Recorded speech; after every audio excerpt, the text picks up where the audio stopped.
All right, Coach, remember, I'm a football fan. I'm not a coach. I'm not a player.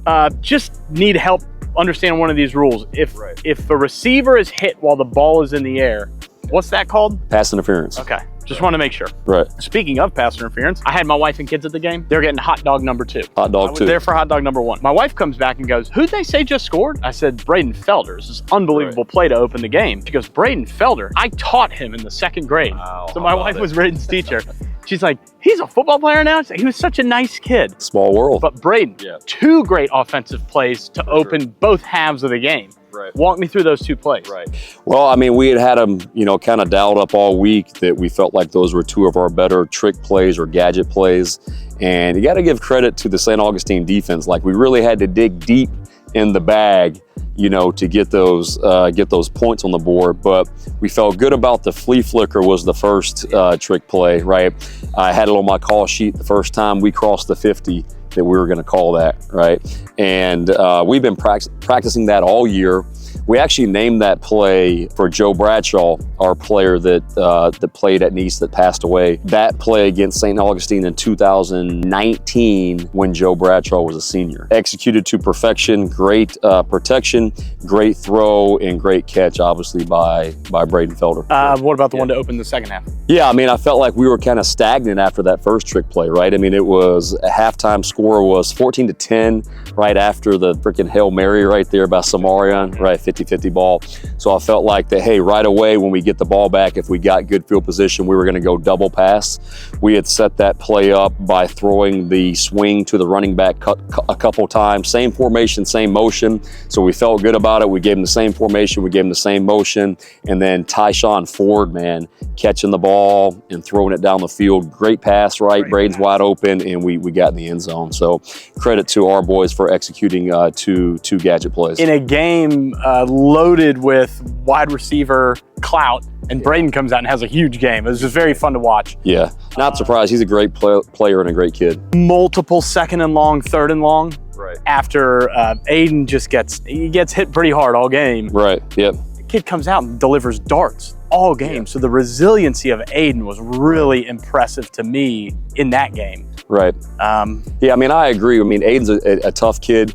He's continuously learning as we go. Again, only a sophomore, right? Yeah. So, he's, didn't play perfect, but when the game was on the line and he had to make big time throws in the face of pressure, I thought he did a good job of that. Defense played great. Right. I mean, I thought they covered Wingo and Santiago. You limit them. You're not going to shut You're them not out going of to the stop them. They're too good, especially Samarian. And then Brent and James, just pure athleticism, creating plays. Yeah, I mean, he really was the difference maker, right? Because like we talked about, you knew that Wingo was gonna get his. He's a great player, right? Julio as well made some big time plays, but I felt like the quarterback, like James, did a great job. He had the 40 or 50 yard touchdown scamper going that way, and credit to him, man. He played a good game. 4 or 5 of your line or defensive players knocked him around a little bit, and yeah, for sure, continued to come. Yeah, we got our licks on him. He played a good game. Doesn't get any easier this week. No, doesn't. Got to talk about Buchholz last year. Right. Overtime victory here. Right here. 20-17. Right. Tyler Gazenfari, one of my favorite players to watch last year. Yeah, love Tyler. Kicks an overtime winner. Yeah. What I loved about him, though, I think it was the Bartram Trail game. He goes off, catch, field goal.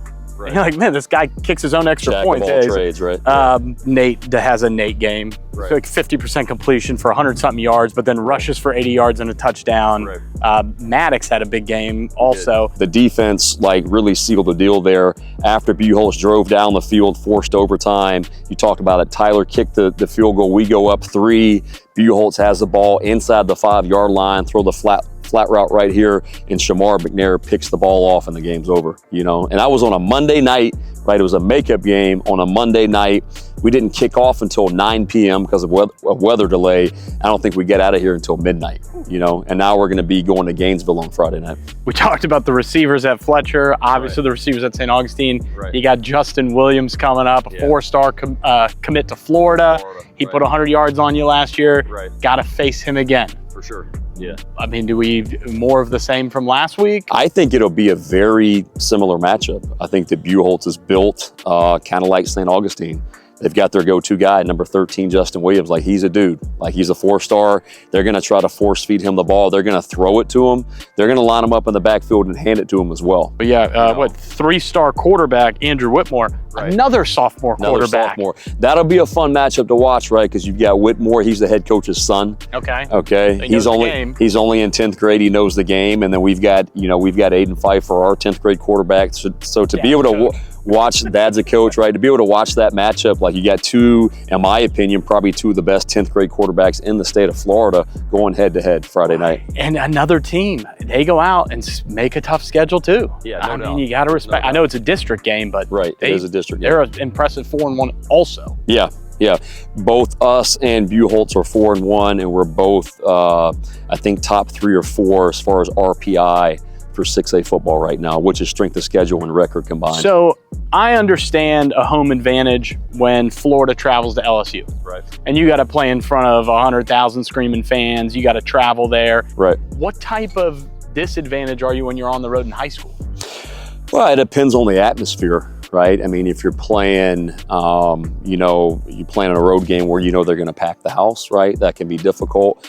But I feel like we've already proven, the toughest atmosphere that we're probably going to play in all year, regular season, we've already done that at Ponte Vedra. Yeah, and that was and this is great. One of our best games, So I think the difficult thing about Buchholz is it's 2 hours away. Yeah, right? So do you take so the that cheese timeline? Oh, no cheese wagons in the games, but we got 2 charter buses going. So we'll just back our timeline up, like we'll eat our pregame meal at 2:15.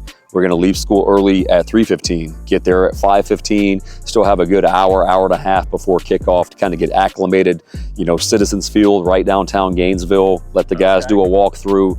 It'll be great, man. I mean, it'll be the biggest game, in town for them, probably for Gainesville. I think they would attract a good crowd for that. Best team in the city. No doubt. Yeah, they are the best team in Gainesville, and we have to go play them. Any feedback from Jacob's trip to Norman? Nothing yet, no feedback. But he did get Florida State offer on Friday as well. I saw Coach Norvell here. Yeah, Norvell was at the game. Yeah, exactly. Yeah. All you see on the news is Norvell's at Mandarin IMG, and the whole week I'm saying, why is everybody worried about this game? The best game in the city is at Nice. I agree. And it was the best game. It was a great game. I mean, Bowles thumped Oakleaf, and IMG, I think there's still crime scene tape over at Mandarin, but Norvell was here. Yeah, man, it was the local game, right? Again, obviously a Mandarin IMG matchup's really cool, but like IMG's, they're on the West Coast over there, state of Florida. They're coming in town.